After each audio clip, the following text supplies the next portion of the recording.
Hi everyone, Redneck Computer Geek here. So today we're going to be working on this Kohler Pro. It's a 16.5, but really this is the same exact thing for almost all of the singles. This is a CV16, and a lot of the other CV numbers are all interchangeable. I'll mark a few down in the description. This comes with a kit in order to do the carburetor and everything, along with spark plug, fuel filter, and all of that. You'll see in the description also all the information for this. So this is your coil, and this is what you need to replace when you're not getting spark. Now, if you're on this video in order to find out how to check the coil, that's a pretty simple thing. So on one of these Craftsmans, the easiest way to be able to go and do this is to set your parking brake. On a Craftsman, once the parking brake is set, you can be able to use the ignition without having to monkey around with anything else. The other thing is you need to take this wiring harness where it connects. There's a kill wire that's on the inside of this harness, which is how it is that the system shuts down everything. You need to unplug this. Now the next thing that you're going to do after that is you're going to pull this wire, and you're going to pull the spark plug. Now this is just a regular standard size spark plug. It's a 5/8, and you're just going to pull it out of there. And what that does is it makes it so that there's no compression on the inside of the motor. And when there's no compression, it turns over faster and it's easier for testing because you're going to spin the starter a few times. Now, as you can see, I've already put a brand new spark plug in there, but let's pretend that this wasn't brand new. So the very first thing you would do is throw that aside, grab your brand spanking new spark plug. Now we've got the kill wire detached, so we know that we should be able to start it. And we're going to hold this against the ground, and we're going to see if we get any spark out of it. And you can ground it on anything. You can ground on this overhead valve cover, you can ground it on here, you can ground it down in here. As long as it's on a solid metal object that goes straight to the engine, you can ground it. And you're just going to turn it over and watch to see if there's any spark.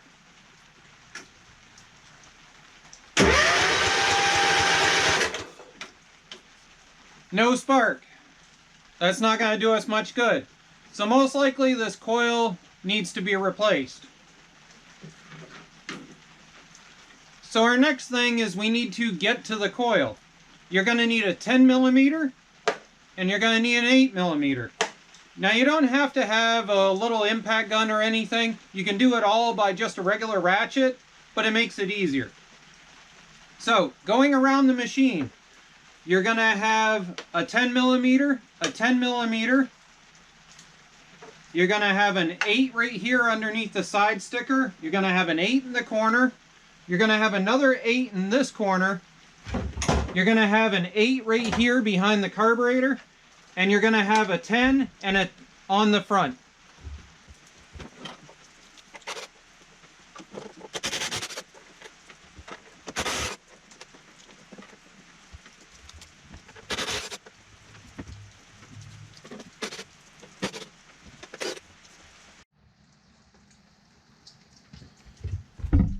So now we're going to grab both of these hex heads. We're going to undo them.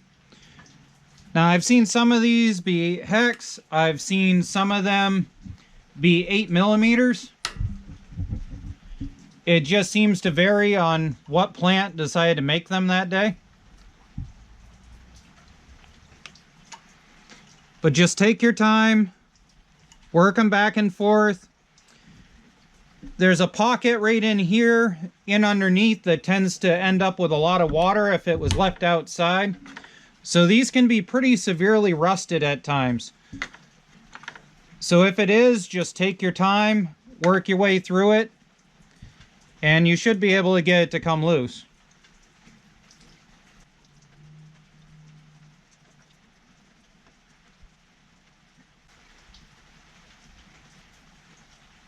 Now what you can do at this point is you can stick it right there in the flywheel, and that way you don't lose it.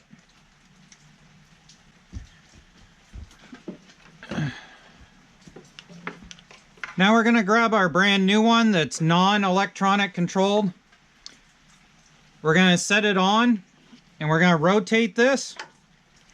And it's going to click onto the flywheel magnet. Just like that.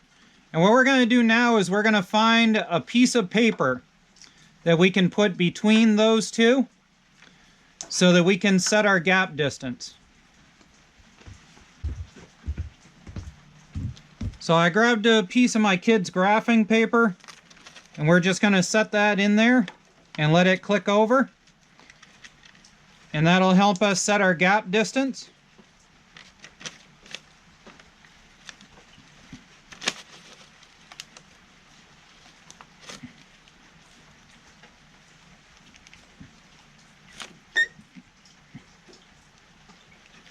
And you got to wiggle it back and forth a little bit sometimes in order to get it to settle. And there we are. Once we get that gap distance set in, we're going to screw these in.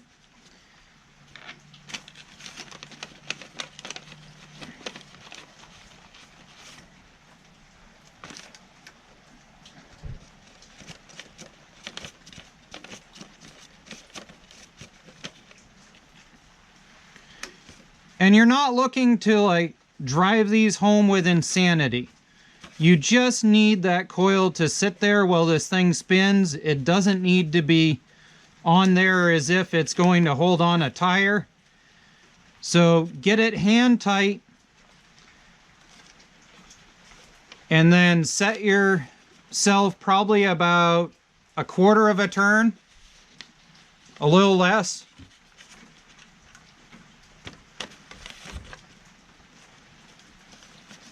You know, right there, just handish tight.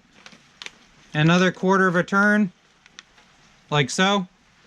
Now at this point, we should be able to spin it a little bit, remove the piece of paper, and make sure that we're passing without hitting anything.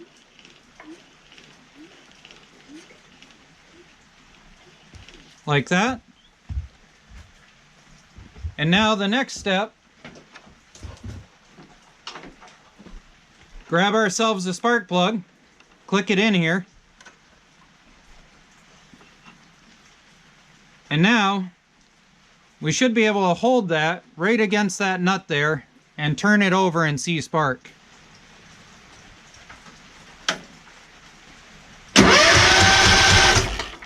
Like so. Hopefully you were able to see that. So we've got spark, we've got this. Now I gotta drop that in the spark plug hole, hook it up, and give it a test fire. So at this point, given a little starter fluid because this carburetor needs to be worked over, we should be able to go and get it to kick.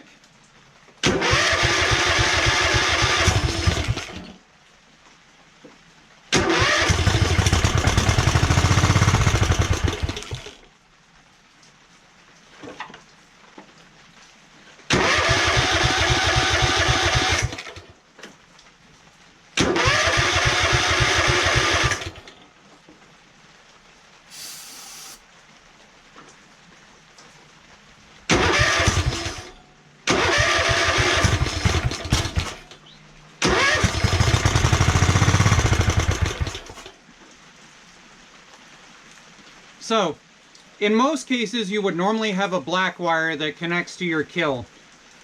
In this case though, it's going to be your white wire because it had this stupid thing in it.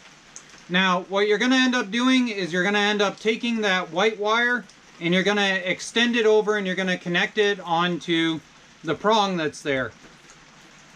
Otherwise than that, enjoy your installation. Alright, so we got the carb out of the kit on there, we got the coil out of the kit on there, we got the spark plug out of the kit on there, we got our gas hooked up with a little bit in the tank for fresh fuel.